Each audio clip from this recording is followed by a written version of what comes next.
घोष ने क्या बोला दीदी के बारे में? सवाल ये है, उसके बारे में आप करना चाहते हैं। मैं आपको कह रही हूँ, दाल ठोक के कह रही हूँ, जो घोष बाबू ने किया है उस पर उनके ऊपर कार्रवाई होनी चाहिए। किसी भी महिला के लिए अगर कोई भी अभद्र टिप्पणी करता है तो मैं यहाँ उसका साथ देने के लिए नहीं बैठी हूँ।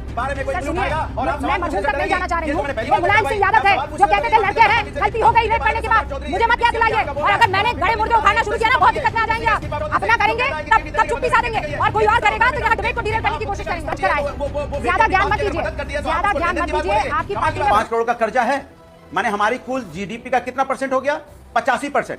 मतलब 15%। अगर हम 4-5 साल और रुक जाएं, 7-8 साल, तो हमारी जीडीपी, हमारा कर्जा बराबर हो जाएगा कि नहीं हो जाएगा? और 2014 से लेकर 2025 तक 280%। जीडीपी का फुल फॉर्म क्या होता है? 280%।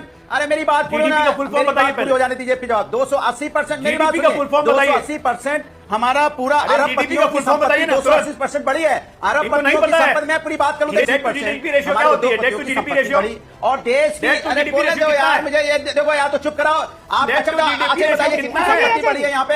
उद्योगपतियों की संपत्ति कितनी बढ़ी है?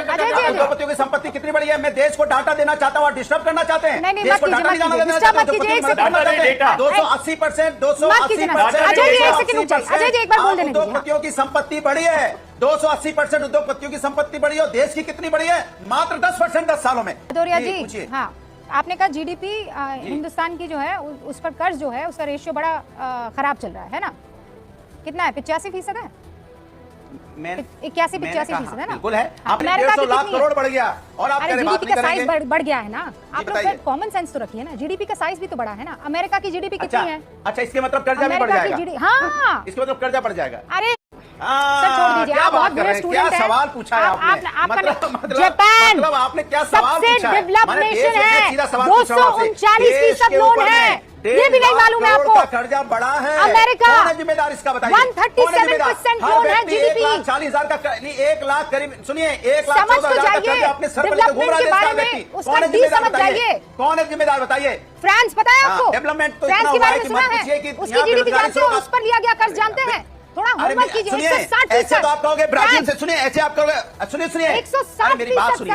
फ्रांस की पर आप क्या हिंदुस्तान की यहाँ पे अच्छा ये बताइए इकोनॉमिक्स दे रहे हैं? ओके, हो गया सर। अच्छा, फ्रांस की पर कैपिटल इनकम क्या है? एक व्यक्ति की पर कैपिटल इनकम क्या है? मैं आगे बढ़ूंगी, फिर आप दूसरा लेकर आएंगे, फिर मैं दूसरा देश लाऊंगी, फिर आप आगे बढ़ेंगे। व्यक्ति की पर कैपिटल इनकम क्या है? रुबिका जी भाग रही हैं, आप भागते रहेंगे, आप भागेंगे। फ्रांस की व्यक्ति की पर कैपिटल इनकम क्या सुनिए है? मेरी बात, हमारे देश की पर कैपिटल इनकम क्या है? व्यक्ति की पॉपुलेशन भी तो देख लीजिए ना फ्रांस की। चलिए डिबेट हो जाए इसी पे। वही डिबेट कर रही हूँ। फ्रांस की पॉपुलेशन देखिए ऊपर कहाँ जा रहा है, उछल रहे हैं। फ्रांस की पॉपुलेशन, अमेरिका की पॉपुलेशन और देश की पॉपुलेशन। किसान मात्र 27 रुपए कमा रहा है, केंद्र में मात्र 27 रुपए किसान कमाता है। देख रहे हैं, मतलब यही नहीं आदमी, आप उससे डिस्कशन ही नहीं कर सकते हैं ना, जब डेफिनेशन ही क्लियर नहीं है। सिर्फ और सिर्फ चूंकि विपक्ष है, कहीं भी आवाज उठानी है, कहीं भी ढिंडोरा पीटना है। ये पूरे डिबेट में खाली इनका फालतू का प्रवचन सुनने के लिए लोग बैठे हुए। क्या रुबिका जी, आप इनको मौका पे मौका दिए जा रही है? बताओ ना, जिसको डेट टू जीडीपी रेशियो के बारे में कुछ पता ही नहीं है, वो इकोनॉमी की बात सिखा रहा है। और आपको बताता हूँ रुबिका जी, भैंस के आगे बीन बनाने का कोई फायदा नहीं होता है। हम लोगों ने छोड़ दिया,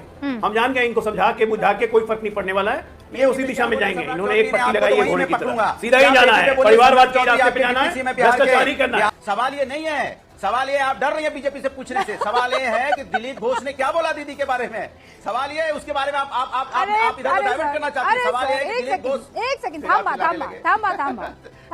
ये कल की खबर थी, कल उस पर बहस हो गई। आपको तो कल उस पर बहस हो गई है। मेरा नाम रुबिका यादव है सर। नहीं हुई है क्या? मैं सवाल पूछने से नहीं कतराती हूँ। महिला के बारे में कोई कुछ भी बोलेगा, नोटिस जारी करना पड़ गया पार्टी को नोटिस जारी करना पड़ गया है, समझ गया? मैं कोई जेपी नड्डा हूँ जो आपको बताऊं? सम्राट चौधरी को हटा दिया। मुझे ये बताइए, जिस टॉपिक पर आपको बुलाया है उस टॉपिक पर बात कीजिए।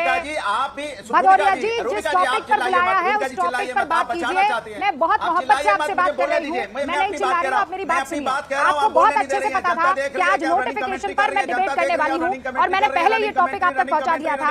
अगर आपको इस टॉपिक पर बात नहीं करनी थी, you are free to not join my show. लेकिन इस तरीके से आप अपने हिसाब का डिबेट नहीं करेंगे, मैं बिल्कुल नहीं करने दूंगी। आपसे बेहतर जीत सकती हूँ, आपसे बेहतर लगातार बोल सकती हूँ। सुनिए, आपका एजेंडा यहाँ पर नहीं चलेगा कि आप अपने 2 एम्बैरेसमेंट को छुपाने के लिए यहाँ पर दूसरी चीज को लेकर आ रहे हैं। मैं आपको कह रही हूँ और ताल ठोक के कह रही हूँ, जो घोष बाबू ने किया है उस पर उनके ऊपर कार्रवाई होनी चाहिए। किसी भी महिला के लिए अगर कोई भी अभद्र टिप्पणी करता है तो मैं यहां उसका साथ देने के लिए नहीं बैठी हूं, बिल्कुल क्लियर बात। लेकिन आज नोटिफिकेशन पर बहस करने के लिए मैं आई हूं। सम्राट चौधरी पे क्या कार्रवाई हुई? सम्राट चौधरी पे क्या कार्रवाई हुई? सम्राट चौधरी पे क्या कार्रवाई हुई? सम्राट चौधरी पे क्या कार्रवाई हुई? मैं इस पर डिबेट नहीं कर रही Anurag Bhadauria, please you better behave yourself. पिताजी को बहुत प्यार यू करती है। Better behave yourself. मैं जिस मसले पर बात कर रही हूं उस पर बात कीजिए। को पाल के बड़ा करता है। मैं जिस मसले पर आपसे बात कर रही हूं उस मसले पर मुझसे बात कीजिए। मैंने क्लैरिटी आपको दे दी है। कोई भी महिला के खिलाफ किसी भी तरीके से अभद्र टिप्पणी करता है उसको किसी कीमत पर बर्दाश्त समाज में नहीं किया जाना चाहिए, पीरियड। अब मैं डिबेट को आगे ले जा रही हूं। संस्कृति संस्कार नहीं है कि पिता पुत्री के बारे में कोई उठाएगा और आप मैं मरहूम तक नहीं जाना चाह रही हूं। वो मुलायम सिंह यादव थे जो कहते थे लड़के हैं, गलती हो गई रेप करने के बाद, मुझे मत याद दिलाइए। और अगर मैंने गड़े मुर्दे उखाड़ना शुरू किया ना बहुत दिक्कत में आ जाएंगे आप, समझ गए? आज बड़ी बड़ी बातें कर रहे हैं आप। खुले मन से किसने कहा था लड़के हैं लड़कों से गलती हो जाती है? बताइए आप, किसने कहा था? आपने मांगा था मुलायम सिंह यादव से उसका इस्तीफा? अपना करेंगे तब चुप्पी साधेंगे और कोई और करेगा तो यहाँ डिबेट को डिरेल करने की कोशिश करेंगे। अब आप शांत हो जाइए। अजय आलोक जी, पूरे मसले को कैसे डिरेल किया जाता है ये आपने अनुराग भदौरिया से सीखना चाहिए और सीख भी लिया है। हो गया सर, मैंने बहुत टाइम दे दिया आपको, अब नहीं दूंगी जब तक आप मेरे टॉपिक पर बात नहीं करेंगे। You are welcome to leave my show otherwise, ठीक है? अजय आलोक जी।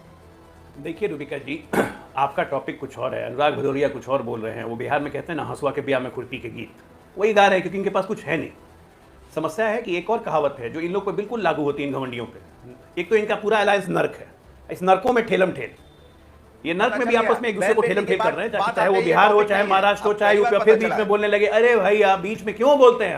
आप बोलिए बहन बेटियों के लिए टॉपिक लाना पड़ेगा, टॉपिक लाना पड़ेगा, बहन बेटियों के लिए टॉपिक लाना पड़ेगा। आपका नेता बोलेगा कि नहीं नहीं कहां किस रामपुर में तो आजमगढ़ के लोगों ने, आजम खान के लोगों ने बहिष्कार का नारा दिया कि चुनाव बहिष्कार करेंगे, उस पर ये कुछ नहीं बोलेंगे।